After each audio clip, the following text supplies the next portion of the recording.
मेरे प्यारे दोस्तों, अजीज़ दोस्तों, अस्सलामुन अलैकुम व आखिर दावाकुम अनिल हम्दुलिल्लाहि रब्बिल आलमीना। This is Mohammad Altaf, none other than Muhammad Altaf. Muhammad is my identity and Altaf is my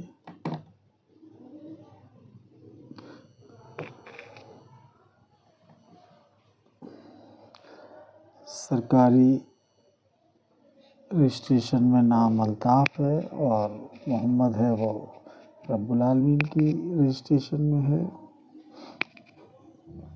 तो ऐसे दोनों Mohammad Altaf. Okay, my name is Altaf, Mohammad Altaf. एक डायलॉग सुना होगा आपने जेम्स बॉन्ड की मूवी में, my name is Bond, James bond.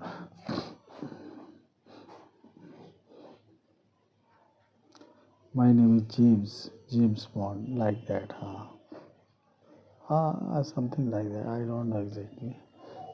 Okay, तो आज मैं आपको बताता हूँ कि today I will teach you. सबसे पहले तो शुरू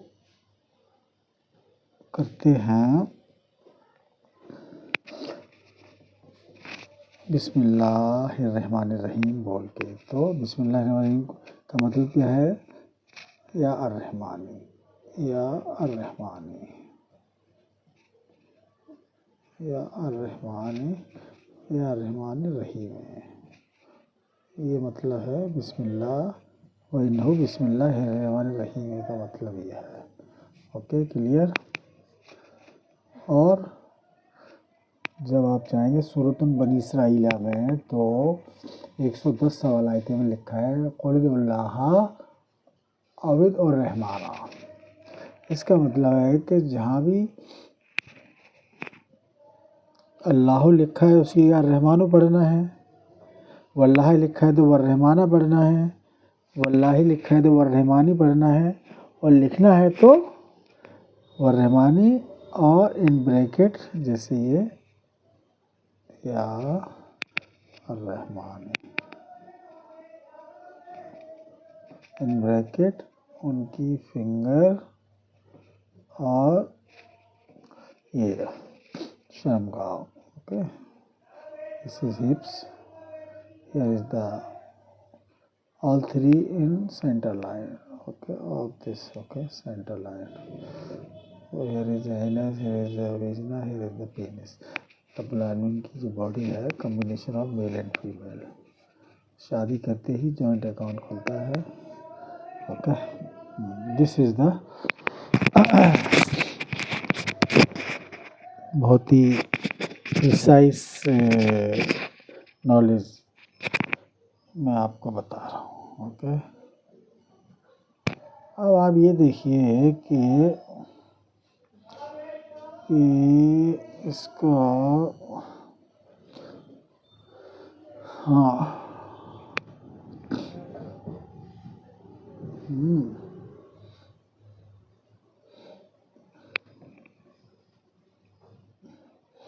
ठीक है ना।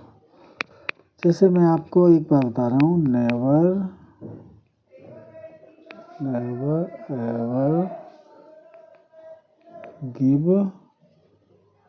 अत्तलाका,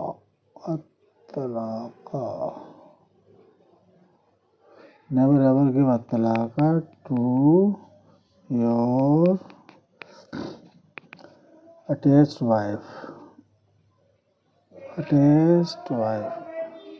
अटैच्ड वाइफ कौन सी होती है? अटैच्ड वाइफ होती है वो वाइफ जो विधवा थी जब उससे शादी की। ठीक, और वो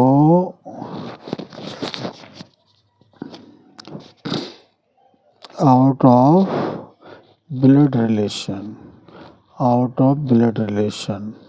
आउट ऑफ ब्लड रिलेशन क्या होता है? Beyond, beyond second cousins, that is called out of blood relation. एक तो रियल ब्रदर सिस्टर जो बॉर्न फ्रॉम सेम मदर, उसके बाद जो है वो फर्स्ट कजिन, जैसे पेरेंट्स के ब्रदर और सिस्टर की डॉटर या सन, दे आर फर्स्ट कजिन। और पेरेंट्स के फर्स्ट कजिन के daughter and sister, they are called as second cousin, brother और सिस्टर।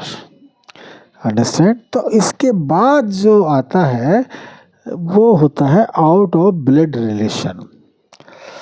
उसमें हमको शादी करनी होती है वो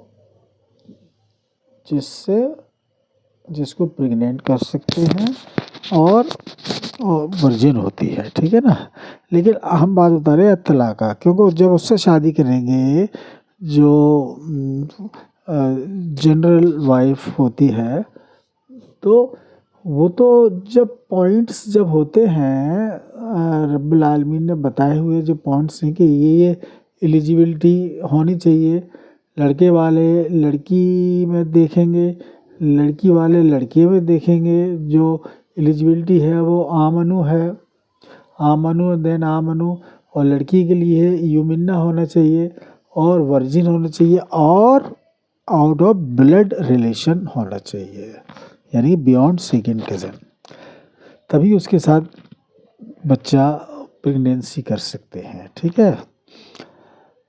और जब दूसरी शादी करें तो फिर उसमें कोई भी लाइफ में आपस में क्लैश होने का मतलब ही बनता है, जब वो पॉइंट्स दोनों के मैच कर रहे हैं तभी शादी करेंगे, और फिर उसमें विड्रॉ करने का मतलब ही नहीं होता। फिर उसमें कोई ऐसी चीज़ ही नहीं है जो कि आदमी जो है, हाँ, ठीक है ना।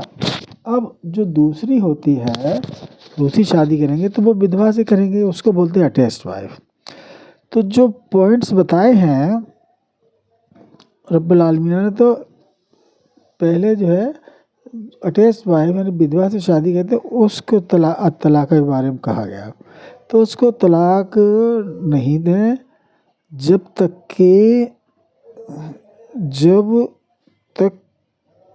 कि वो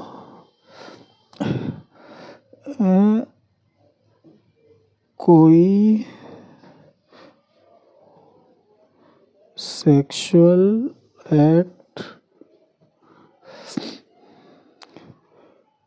नहीं कर लेती अपने हस्बैंड की एब्सेंस में, वो भी फेस टू फेस, ठीक है ना। तब जाके फेस टू फेस जो है by getting her satisfaction, then तलाक का implements, ओके। अगर उसने फेस टू फेस सेक्स करवा भी लिया मगर खुद सेटिस्फाई न होते हुए, इन दिस केस हस्बैंड को अधिकार दिए हैं कि वो माफ कर सकता है। ये अधिकार किसने दिए हैं? रब्बिल आलमीना ने, रब्बिल आलमीना ने, ठीक है ना।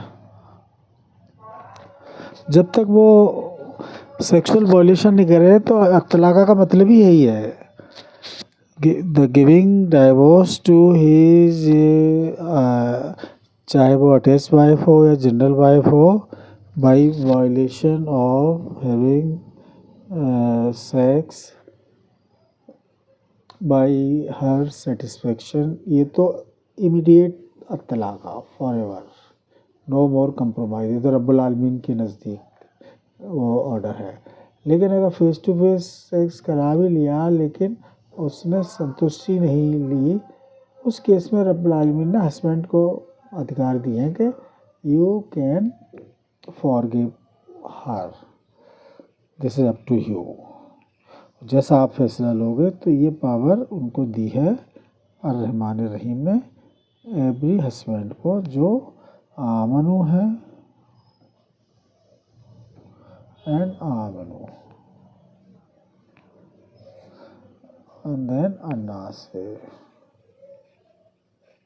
पहले तो इस्लाम की जो ये this eligibility, this is pre qualification और दिस इज मेन क्वालिफिकेशन। अब जब यही नहीं पता तो फिर उनके लिए तो कुछ बात है ही नहीं इसमें, ठीक है ना। ये चीज़ है, तो ये चीज़ है। कानून तो उनके लिए है जो इसमें बिलीव करते हैं। अल कुरानों में जो भी नाम है, अल मुशरिकीन, अल मुत्तकीन, अल मुमिनीन, अल काफरूना, काफरूना, काफरीना, मुशरिकीना, मुशरिकूना, यहूदो, अल यहूदो, अन नसारा, ये सब वो लोग हैं जो बिलीवर्स हैं अल कुरान के, जो पढ़ते हैं अलिफ लाम मीम, जो अल्हम्दुलिल्लाहि रब्बिल आलमीन अर्रहमान अर्रहीम मालिक यौमिद्दीन है। These are those, okay. बाद में फिर वो मोहम्मद के पास जाके अपनी अपनी सिक्योर करें pre qualification and main qualification, तभी जाके रमज़ान एंड अल-हज्ज वल उम्रह के प्राइज़ जो बेनिफिट्स हैं वो अवेल कर सकते हैं, अन्यथा नहीं, ठीक है ना। ये चीज़ है। तो तलाक़ तभी सेक्सुअल वायलेशन के ऊपर है, वैसे तलाक़ नहीं है किसी भी उसमें, ओके। ज़रा सी उसमें कोई बात हो गई, कुछ गाली दे दी या कुछ और उनके ससुराल की तरफ से कुछ हो गई इंटरफियर वगैरह, ये सब चीज़ें, this is having no value, okay. ये तो देखिए जब रिश्तेदारी तो होती है ना, this is can not stop coming going और meeting to their parents, sisters और रिलेटेड जो है। देखिए हमारा दीन इस्लाम जो है वो अल-हज्ज वल उम्रह, तो हमारा जो सेकंड कज़िन से ही वाबस्तगी है, तो उस दौरान में कोई भी मिलने जुलने से कभी मना करने का कोई है ही नहीं, वो तो समझे ना। हमारी इस्लाम की वाबस्तगी जो है अल-हज्ज वल उम्रह is based on second cousin, sister and brother. यहाँ तक के बीच में किसी से मनमुटाव रखना ही नहीं है, ना जेलसी ना वो, फिर ईमान कहाँ से आया, ठीक है ना। ओके, ये चीज़ होगी। तो never give divorce, never ever give अ-तलाक़ unless this is really has been had the sexual violation without her husband prior permission. Okay, thank you very much. Assalamu alaikum wa akhir da'wakum alhamdulillahi rabbil alamin. Bye.